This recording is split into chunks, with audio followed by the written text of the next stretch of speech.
Gjithnjë afër muzikës, i palodhur dhe pasionant, Robert Radoja është një nga emrat e spikatur të muzikës shqiptare, pianist dhe pedagog, i duar trokitur për herë nga publiku për krijimtarinë dhe veprimtarinë e tij artistike, ai mbetet një figurë e respektuar në botën e artit. Edhe pse është arritur dhe ka zhvilluar karrierën kryesisht në Tiranë, Radoja nuk e fsheh kur nostalgjin për Shkodrën, qytetin ku rrënjët e artit dhe muzikës shqiptare janë të thella. Cilat janë disa nga kujtimet më të bukura që keni nga pjesëmarrjet e përparshme në festivale për fëmijë?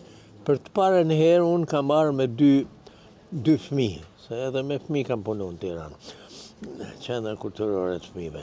Dhe ka qenë njëna si, nuk e di, Suzana Frashëri, tash i ka dalë në pension, po ka qenë fëmijë atëherë që ka këtu, dhe Mira Bodinaku. Me këta dy vajzat vogla, erdha përfaqësojsha festivalin e Tiranës këtu. Pastaj, festivalin e dytë ka qenë i famshmi Ardit Gjebreja, bashkë me një Afërdita Danajsë, nuk ka një rrugën e Kantos. E kështu me radhë, me të gjithë emrat të njoftën,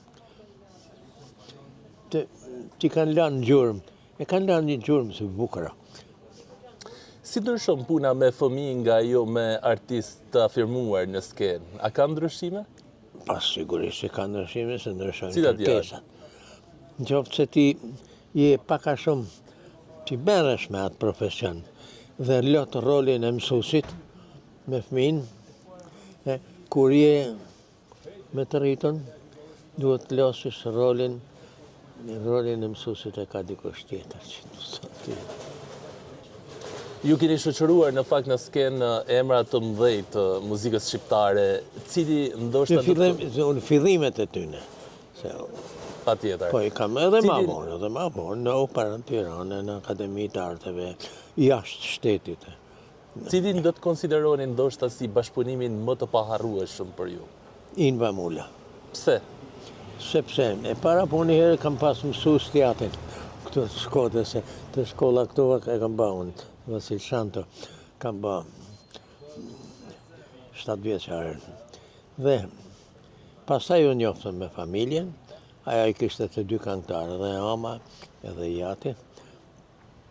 Dhe ka qenë me të vërtetë një njeri që ka lanë gjurmë, jo vetëm në si fëmijë, jo vetëm në skenat shqiptare, por në skenat botnore. Pastaj ka plot emra. Është ajo që ka pushtu gjithë skenat e botës, është Ermonela Jahu, që është në formën e vetë, se aja është ma e re se Inva. E shumë të tjerë. Në përvojën tuaj shumë vjeçare, në fakt, si ka evoluar muzika shqiptare dhe cilat janë sfidat e sotme të artistëve? Tashti. Sidomos edhe në kohën e rrjeteve sociale. Po mirë, tashti ka një gjë. Me folën përgjithësi për muzikën është një angazhim i madh shumë. Po unë do përqendrohem pak më thjesht. Ne jetojmë një kohë tjetër tash, sa është brez tjetër kretë. Bile, unë jetoj, gati, më thanë, 3 breza, se më ka qëllu me jetu më shumë. Dhe kërkos, edhe shijet kanë ndryshu, edhe koha kërkon tjetër gjë. Kështu që me folë për këngën klasiket tonën fillestare, me këngën e sotme, ka shumë ndryshim. Por ka një ndryshim, do të baja një kritik.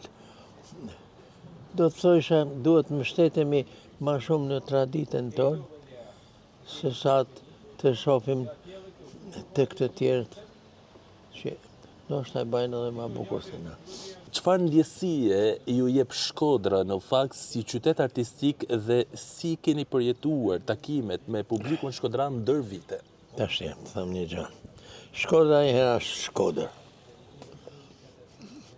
Dhe është një emër një çuditshëm, sepse edhe në gjuhën latine, si na njeh bota, prap edhe ajo që vjen nga italishtja, edhe ajo është Shqip. Për shembull, emri Shkodër i dedikohet Këshillës Rozafate, Shën Kodër. Kurse, edhe ajo që thonë italian, Skutari, edhe ajo është Shqip. Skutari. Tash unë vi me një tjetër kur vi në Shkodër. Këtu kam kalu fëminin edhe ëndrat e mia.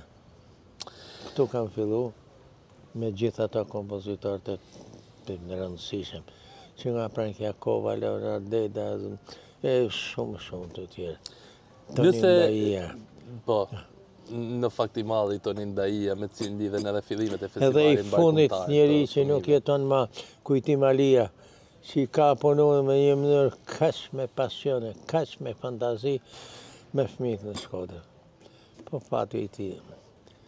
Nëse do të kishit mundësi të riktheheshit në një moment të karrierës suaj, cili do të ishte ai dhe pse? Një gjë,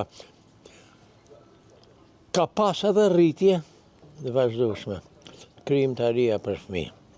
Por këtu bëhet një dallim, që duhet dallu mirë që është festivali. Festivali është i këngës dhe i autorëve.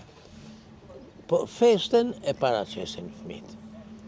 Kështu që këtu kanë marrë pjesë emra të mëdhej muzikantash shqiptarë, që vazhdojnë të marrin edhe sot. Kjo është pyetja e fundit që do t'ju bëj. Uroni. Çfarë këshille do t'u jepni të rinjve që duan të ndjekin rrugën e muzikës Omirfield në një kohë ku komercializmi në fakt duket sikur ka marrë përparësi? Në ke ba një pyetje kyç. Unë do të thoja që të mos humasim identitetin, sepse është ma bukur të mbështetemi në krijimtarinë tonë, në vazhdimsinë e modelit krijimtarisë tonë, se sa të marrim modele nga bota. Me një karrierë të gjatë kombëtare e ndërkombëtare, Robert Radoja mbetet një nga përfaqësuesit më dinjitoz të muzikës në Shqipëri. Mosime e tij, jo vetëm si muzikant, por edhe si njeri që e do dhe e kupton artin, janë një thesar për brezat e rinj.